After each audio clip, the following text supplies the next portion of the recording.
Papasok na ako ng bus terminal, guys. So, I'm here at Iligan City.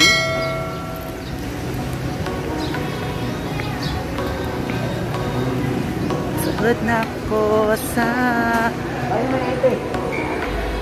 bus terminal. So, nandito na ako sa loob. So, ito yung bus terminal dito sa Iligan. So, mag-isa lang akong pupunta ng Cagayan de Oro City. Okay.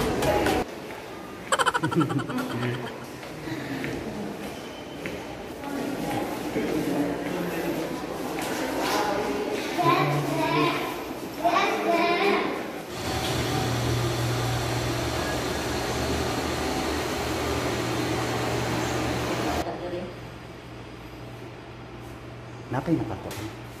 Kanina, schedule. ilang buwan? Ang mukha pa sa information?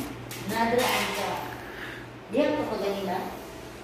Oo, wala pa.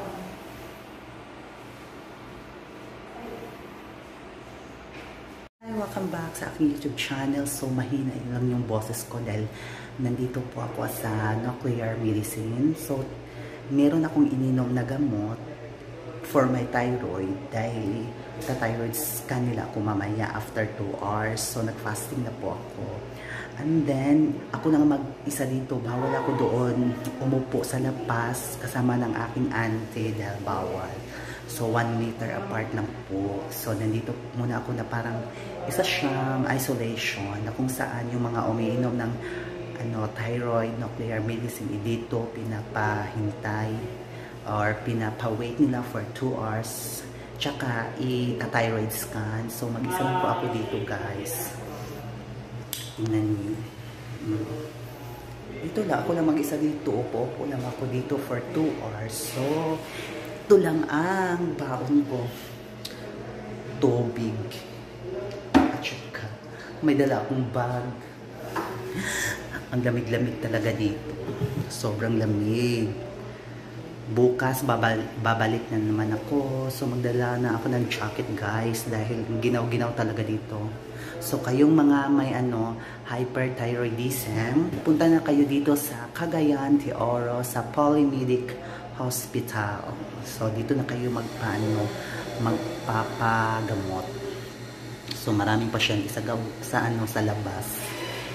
So, nakaka-boring talaga dito dahil ako lang mag-isa. Ito lang po yung suot ko. Pang-volleyball. Yan. Yan lang po yung suot ko ngayon. Naka-short, tsaka naka-t-shirt. Simple-simple muna tayo. Dahil hindi ako sanay sa mga social-sociala na mga damit-damit. Simple lang. T-shirt lang po ako, guys. Okay, babalik ako mamaya mag-update ako sa inyo sa aking thyroid scan. Uwi na kami, guys.